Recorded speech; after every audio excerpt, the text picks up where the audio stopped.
Ça, c'est un fait. On n'a jamais nié le fait qu'il y avait un problème d'équilibre du budget et de déficit record. Bon, vaginocratie, c'est bon ou comment?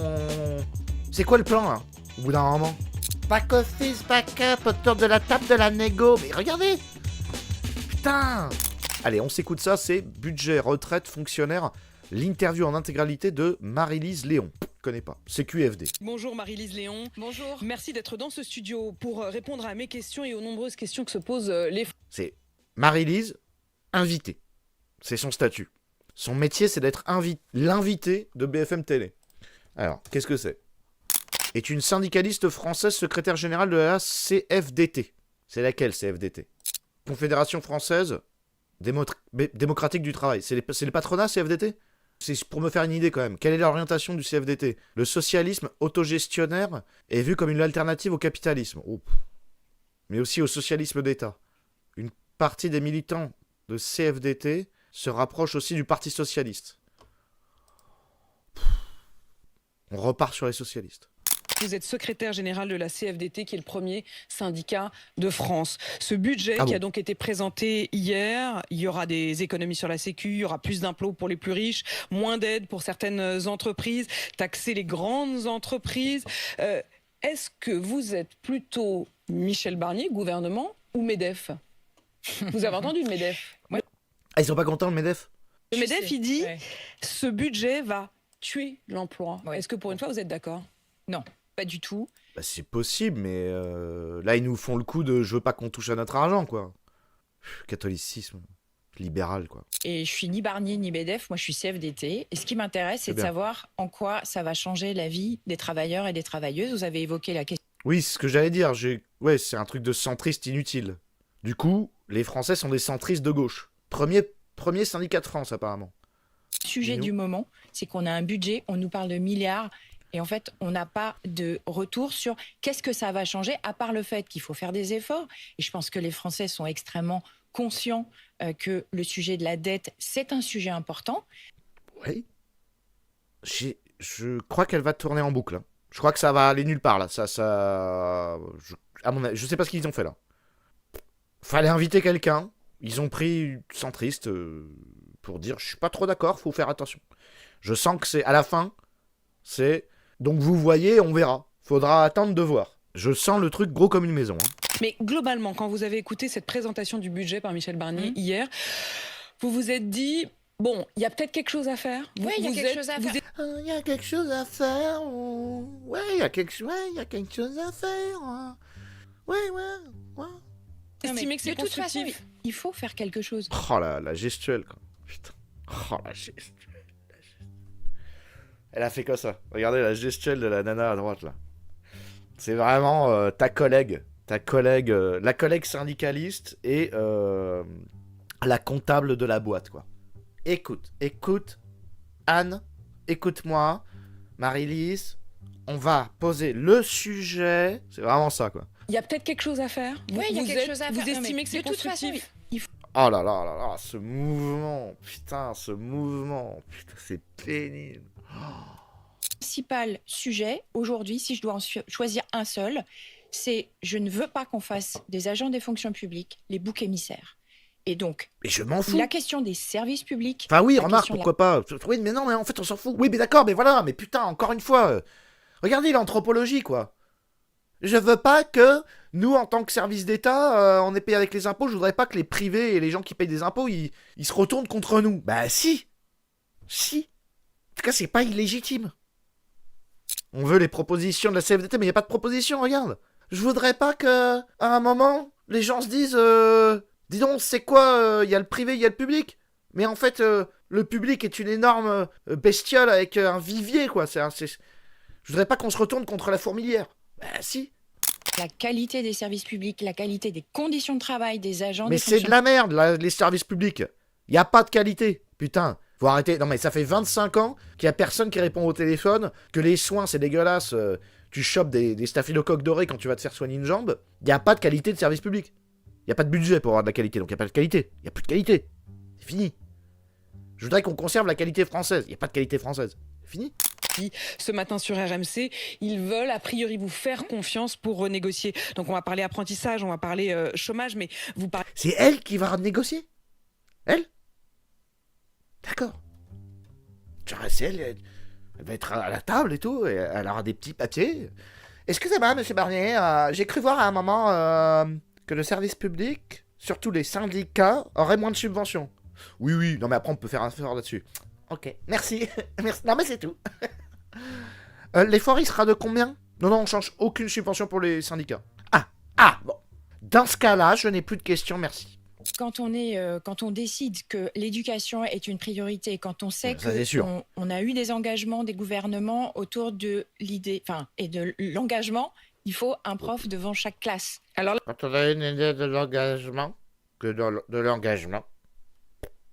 faut un prof devant chaque élève. Comment ? Ça fait beaucoup.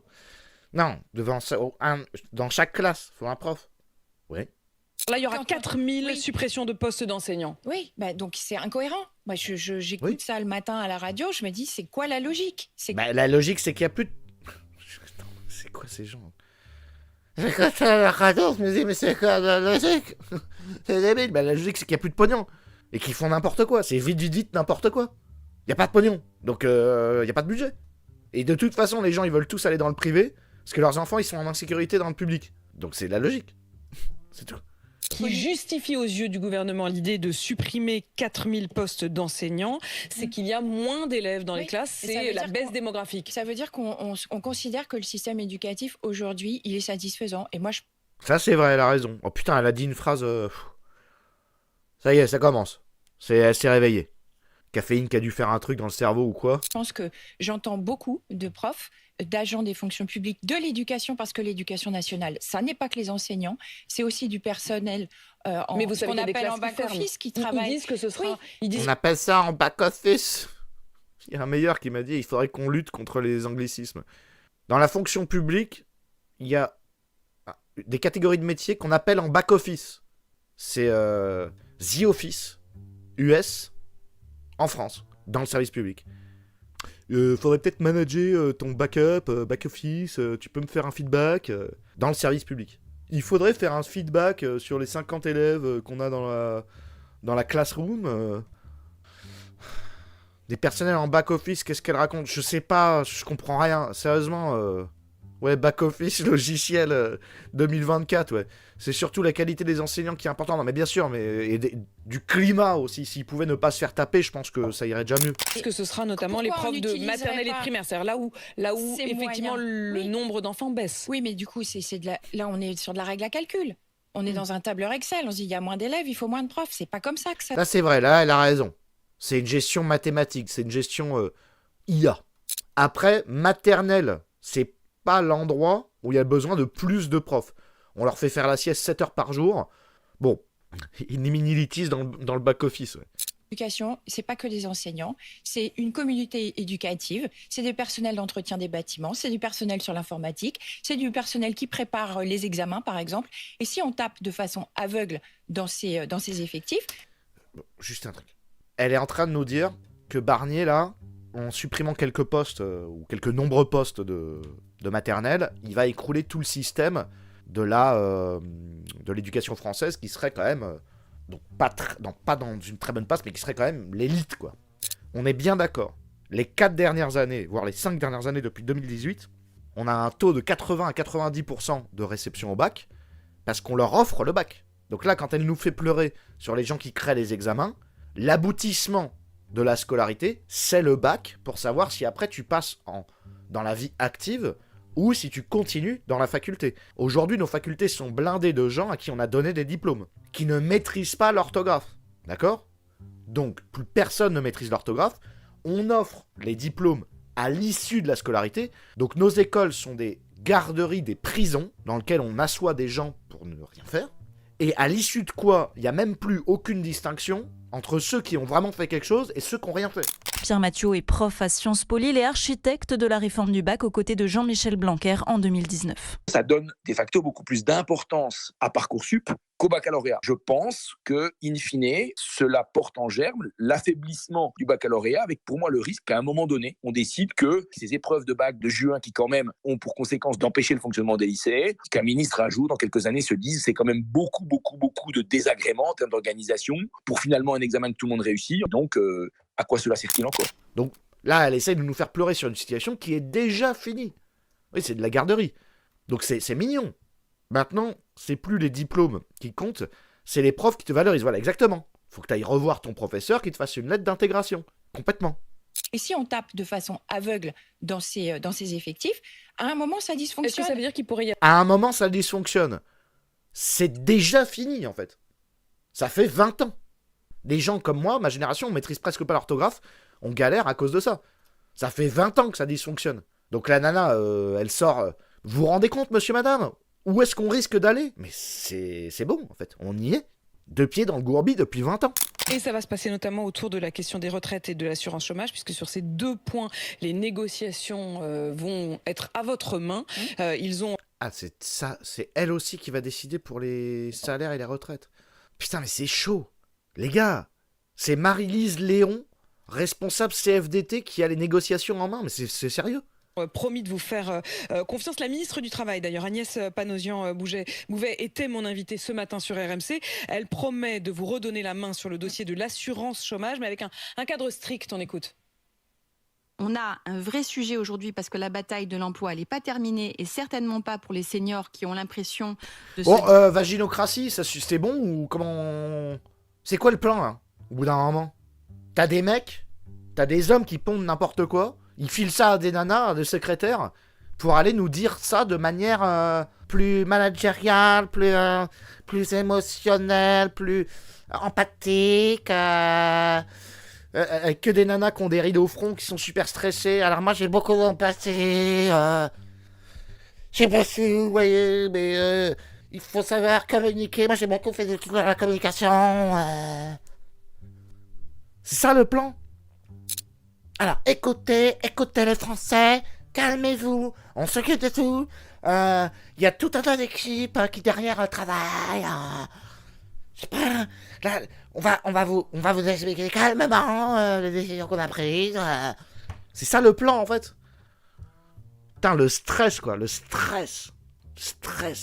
Un vrai sujet aujourd'hui parce que la bataille de l'emploi, elle n'est pas terminée et certainement pas pour les seniors qui ont l'impression de se dire qu'ils n'ont plus leur place dans le monde du travail, passé 50 ans, passé 55 ans. Et je pense qu'il faut qu'on regarde à la fois les reconversions, les entretiens de mi-carrière pour se dire qu'est-ce que je veux faire ? Est-ce que je peux tenir sur un métier qui est pénible ? Et puis il y a le sujet des retraites progressives, c'est-à-dire de pouvoir partir progressivement à la retraite en Oui, PNL en pas de misogyne. Mais non, mais c'est incroyable. En associant travail à temps partiel et retraite. Qu'est-ce que vous répondez ? En associant travail à temps partiel et retraite. Mi-retraite, mi-temps partiel et remis-retraite derrière. À Astrid Panosian-Bouvet. Moi, je lui dis banco, c'est exactement... Moi, je lui dis banco, mais moi, je dis banco. Moi, je dis banco. Moi, je dis Adeline, allons-y. mais... Ah, faut qu'on aille se boire un petit café ensemble. Je dis banco. Des sujets sur lesquels on veut amener le MEDEF et l'ensemble des organisations patronales, CPME, U2P, autour de la table de négo. CPME, U2P, un loi à 146, alinéa 3, mais moi je dis banco. Putain. Ils sont sérieux, c'est elle qui fait les négociations, vraiment. Mais je le vois gros comme une maison. Alinéa 5, on pourrait revenir sur le détail. Ouais, bah, détail, bas le trou. Ah, ok, bah alors... En fait, la nana, elle va appeler à la manif nationale si elle est vexée, mais si le gars lui a offert le bon café et qu'il lui a fait le bon sourire, c'est bon, elle appelle pas à la manif, quoi. C'est ridicule, au bout d'un moment. Elle fonctionne avec des expressions, c'est pas vrai, mais c'est fou, franchement. Putain, cadre N+1, je sais pas quoi, là. Bordel dans lequel on est. Et avec ça, on discute de la couleur du papier peint, ouais. Amener le MEDEF et l'ensemble des organisations patronales, CPME, U2P, autour de la table de négo. Moi, je dis... Autour de la table de négo, mais c'est infernal. C'est infernal. Back office, backup, autour de la table de la négo. Mais regardez. Putain. C'est pas moi. Alors, c'est le monde qui est à l'envers ou c'est moi qui suis à l'envers, les gars ? Je l'ai vu gros comme une maison, le truc. On peut négocier rapidement sur ces sujets, ça peut commencer dès la semaine prochaine. Et on a un enjeu sur la question des seniors. Moi je dis, la semaine prochaine, on se cale une date. Enfin, une date. Putain! Il fallait qu'on invente ça aussi. Hein, fallait pas... Non seulement t'as la bureaucratie de merde, etc., mais en plus, fallait qu'on invente l'espèce de vaginocratie post-N+1, etc., là-dedans. Les contreparties, elles sont dans l'accord assurance chômage. Quand la ministre évoque la question de l'équilibre budgétaire, nous, on a fait... Vous avez compris un seul projet, puisqu'elle va négocier. Est-ce que vous avez compris un seul, objectivement, je veux dire, est-ce qu'il y a un seul élément dans sa négociation qui peut être balancé? Enfin, c'est quoi? Parce que vous savez ce que c'est une négociation pour certains. Donc la négociation, c'est on va enlever tant de postes, on va appuyer sur les retraites, machin, ou assurance chômage, réduire l'assurance chômage. Est-ce qu'il y a une seule de ces phrases-là qui indique qu'elle a du poids dans les négociations? A quelque chose à faire valoir? Un seul truc. Moi, j'ai rien entendu de pertinent. Ils ont rien en main, en fait. Rien. Gabriel Attal, il a pris votre copie et il a dit non, je n'accepte pas, je ne le... Oh, mais elle parle comme des gamines de 8 ans, mais c'est... Le précédent gouvernement, Gabriel Attal, il a pris votre copie et il a dit non, je n'accepte pas, je ne le prends pas, il l'a jeté à la poubelle. Parce que... Ah mais salope, tu me dis ça comme ça? Ah mais d'accord, et moi je suis pas venu pour souffrir, ok? Et maintenant, je pense que les organisations syndicales signataires, elles ont fait le boulot. On a fait notre part du chemin, maintenant c'est au patronat. Mais c'est quoi ta part du chemin? Sur très intéressant, Marine. Putain, mais il y a rien, quoi. Ils sont incroyables. Déjà, à la CFDT, concentrez-vous sur les actifs et pas sur les chômeurs. Mais oui, mais c'est ça qui est fou, quoi. Ouais, de toute façon, là, comme l'indique Straight, hein, on peut estimer, rien qu'à la vue de ce dialogue, qu'on l'a dans le bal-trou, puisque il parle des jeunes, donc étudiants, des bébés, des vieux, des retraités et des chômeurs. S'il parle pas de toi, c'est que tu l'as dans le cul. Hein. S'il parle pas de la classe moyenne qui travaille, c'est que t'es pas dans le plan. Si t'es pas dans le plan, c'est qu'on n'a aucun intérêt à parler de toi, c'est que tu vas payer. Hein. A priori, j'ai pas l'impression de me tromper. À la fin des négociations avec la nana, tu sais, t'as Barnier, il fait bon, donc on est bien d'accord, je récapitule. On va faire des efforts. Tous les riches milliardaires, on va finalement pas les taxer. Pour vous faire plaisir. Ouais. Et tous les vieux, les classes moyennes, même on supprime tous les postes. Voilà, c'est ça. C'est ce que vous voulez. Je sais pas. Mais vous avez fait un effort. Oui, j'ai fait l'effort de laisser tous les milliardaires tranquilles et de faire peser l'intégralité de la dette sur les mêmes que d'habitude. Ouais, est-ce que j'ai servi à quelque chose? Ah, c'est grâce à vous. Eh d'accord, je vais signer alors. En fait, c'est ça le truc. Dans ce gouvernement-ci, le gouvernement de Michel Barnier, que dans celui de Gabriel Attal. Pourquoi? Parce que... Oui. Si t'as pas réussi avec Gabriel Attal, qu'est-ce qui fait qu'avec Barnier ça va mieux marcher? Elle regarde en l'air là. J'avais pas réfléchi. Non, ça va pas marcher en fait. Alors, confiante, je ne sais pas. En tout cas, il a pas eu le temps de nous décevoir. Donc, plus tard, c'est exactement ce que je vous avais dit. Pour l'instant, à l'heure actuelle, ça passe. Le moment, c'est, je dirais, on attend de voir comment On attend de voir. Ah voilà, tiens, j'attendais à 9 minutes 50. 10 minutes. Gagné. J'ai gagné. Teddy Scan. Attends. Cette méthode-ci, vous avez effectivement le sentiment d'être pris davantage au sérieux, d'être mis davantage en responsabilité, d'être plus écouté. En tout cas... Je me sens écouté. Des premières semaines, c'est plus le cas par rapport à des gouvernements où on nous avait fait 1000 promesses qui n'ont jamais été... Les promesses, se sentir écouté. Ouais. Un langage politique. Parfaitement politique. Absolument pas modifié par le sexe des personnages représentés à l'image. Non. C'est la démocratie telle qu'on en rêve.